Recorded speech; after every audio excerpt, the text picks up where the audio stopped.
Querétaro 24/7 Noticias.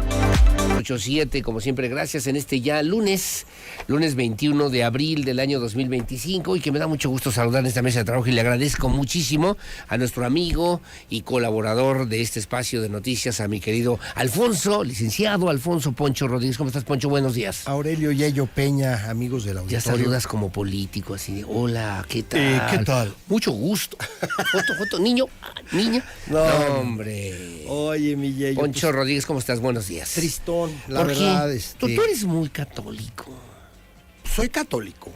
No, pero sí eres un hombre... Trato de portarme bien, mira. De fe, un hombre de fe. Vamos a decir así, yo trato de vivir de acuerdo a la enseñanza de lo que es el cristianismo, y entendido católico desde su raíz etimológica, jatolicon, jatolikin, que significa universal. Universal. La iglesia católica es la iglesia universal, para cristianos y no cristianos. Pero en fin, me gustaría, de alguna manera, pues se siente tristeza en el ambiente por el fallecimiento de su santidad Francisco I.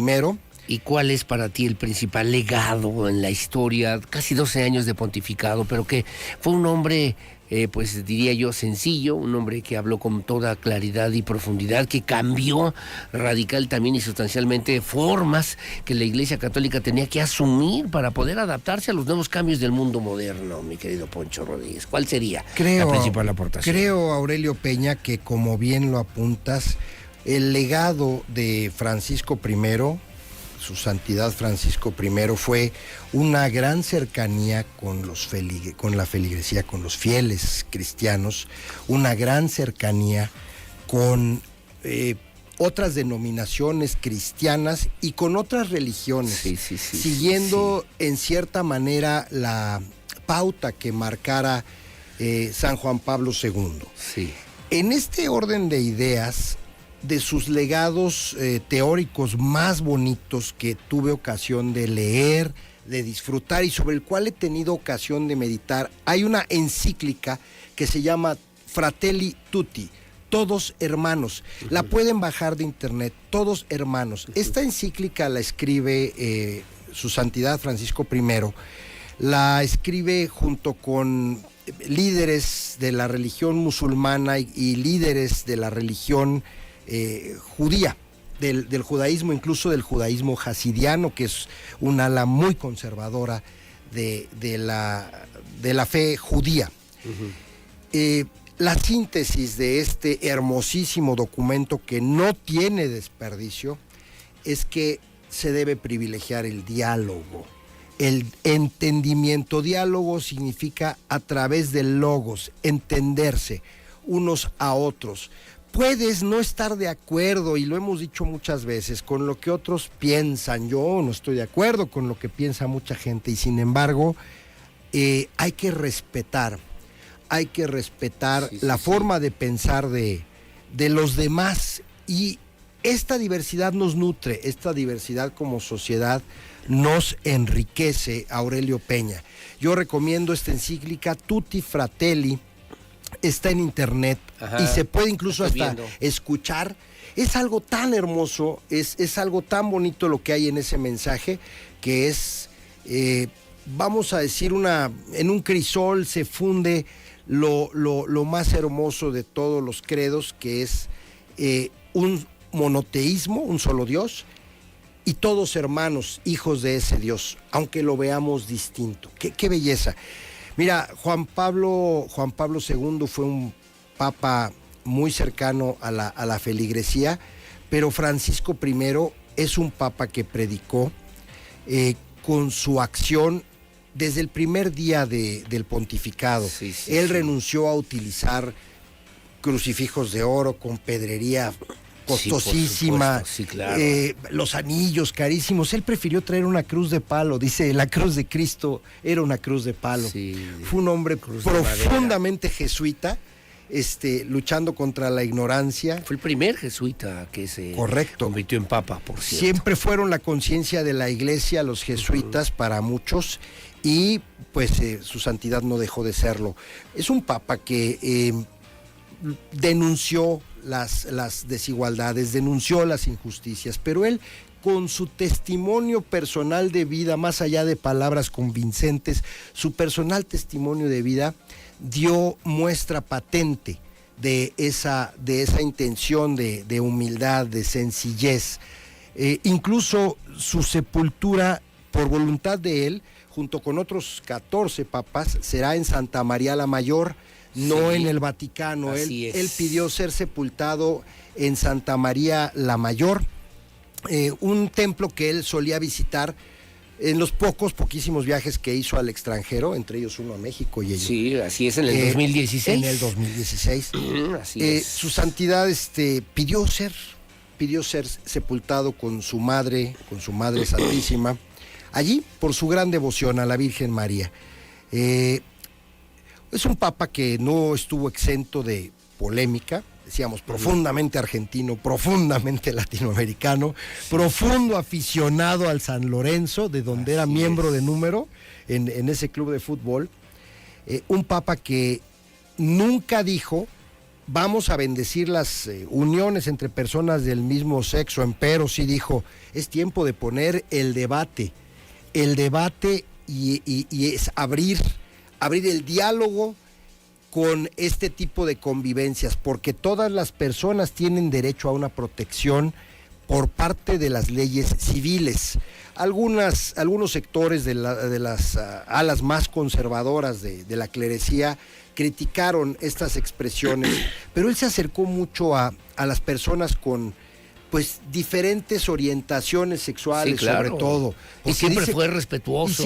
Y fue amoroso. A ver, fue condescendiente. El hecho de que tú estés de acuerdo con algo no quiere decir que tengas derecho a condenar a nadie, a la mujer adúltera. Tolerante. Cristo a la mujer adúltera le dijo: ¿te han condenado estos? No, Señor, yo vete, tampoco yo te condeno.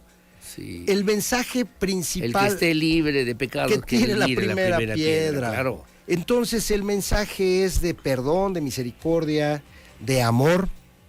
La Iglesia, después de Francisco, y así como fue después del Concilio Vaticano II, tendrá necesariamente que evolucionar como ha venido haciéndolo. Todavía no sabemos realmente quiénes son los más fuertes aspirantes al papado. Vienen siempre entre 15 y 20 días posteriores al fallecimiento del sumo pontífice, las convocatorias a que se reúne el colegio cardenalicio. Así es. Donde solo tienen derecho a voto aquellos cardenales que son menores de 80 años de edad. Así es. De entre los cuales hay 2 mexicanos, que son el arzobispo Aguiar Retes y el arzobispo Robles Ortega de Guadalajara. Hay otros 4 arzobispos mexicanos, pero ya su edad mayor a los 80 años no les permite sufragar en este colegio cardenalicio, y esto de acuerdo al Código de Derecho Canónico. Sí, ¿no? claro, y hablábamos también, por cierto, que hay cardenales de color, e incluso originarios de África. Negros, afroamericanos, claro. Que pueden tener también posibilidades importantes de suceder al Papa Francisco. Y que, perdóname, pero para muchos diría: oye, va a llegar la idea de que llegue un Papa latinoamericano, luego un Papa negro, ¿no? Un Papa de color. De color. Y esto va a significar una serie de cambios y de situaciones importantes para la Iglesia Católica que tendrá que asumir, mi querido Poncho. Yo invitaría, y soy católico, sí, invitaría a la gente a abstraernos de esas teorías conspirativas, ahí sí, para que vean, de que si el Papa es africano sería el último Papa y que viene el fin del mundo. Perdón, nadie sabe el día ni la hora. Es solo Dios quien lo sabe, y perdón, pero nadie tiene esa potestad. No somos capaces ni siquiera de llegar al planeta Marte como para ver qué pasa en todo el universo, como para andar especulando sobre el futuro de que si el Papa es un Papa africano o afrodescendiente. Hay otro asiático igual. Sí, puede haber un Papa asiático, no sabemos. Realmente se reúnen los cardenales, los 200 y la historia... de cardenales, bajo puertas cerradas, sometidos a oración. Hay 4 rondas de votación todos los días, hasta que 2/3 partes del colegio cardenalicio, bajo el escrutinio de 9 9 cardenales electos al azar, cuentan los votos. Esos cardenales también votan. Sí, claro. Bueno. Cualquiera que tenga menos de 80 años y esté en el colegio cardenalicio puede ser electo papa. Bueno, repicaron 88 veces las campanas de la Catedral de Notre Dame en París en homenaje justamente a la muerte del Santo Padre del Papa Francisco. Hoy a las 12 del día en todas las diócesis a nivel mundial están convocando justamente a un homenaje, a una misa en memoria del Papa Francisco, hoy al mediodía. Que nuestras 12 del día no son las 12 del día de por supuesto, Europa, de allá, ni como siquiera fueron. de Tijuana, o sea, Sí, hay que sí, claro. tener en cuenta que va a haber misas muy continuas. En la Catedral Metropolitana repicaron 100 veces las campanas, suelen repicar 100 veces cuando fallece un sumo pontífice, repican 75 veces, como dato curioso, cuando muere un cardenal y 50 veces cuando muere un Claro. obispo. Hoy las banderas de México en las dependencias gubernamentales del primer cuadro de la Ciudad de México ondean a media asta, porque también estamos hablando del fallecimiento de un trascendente jefe de Estado. El Vaticano es un país, no es un Estado dentro del Estado, es un país autónomo. Es un estado que tiene territorio, población y un gobierno. Quienes han tenido oportunidad de ir a la Basílica de San Pedro podrán ver que hay una frontera, incluso una muralla, que marca con una arcada la entrada de la ciudad de Roma a la ciudad del Vaticano, que es un país. No hay aduanas, sí, claro. No hay puntos, no hay retenes, es libre el paso, pero es un país distinto, bajo la jurisdicción, el pronunciamiento del derecho del clero, representado por su santidad el Papa. Fue el primer jesuita, como ya comentabas también hace un momento, fue el primer Papa latinoamericano, el primero que además asumió el nombre de Francisco, a propósito de lo que ya señalabas justamente en esta encíclica de Tutti Fratelli, y bueno, también el primero en que caminaba entre los fieles católicos, entre la Grey católica, que hay varias historias que cuentan incluso cuando él, con esa compasión y esa devoción que se requiere para poder asumir esa importante responsabilidad, se acercaba con los más necesitados, a los que siempre defendió. Y con los más criticados, sí, Aurelio, con los más criticados, con los más desposeídos.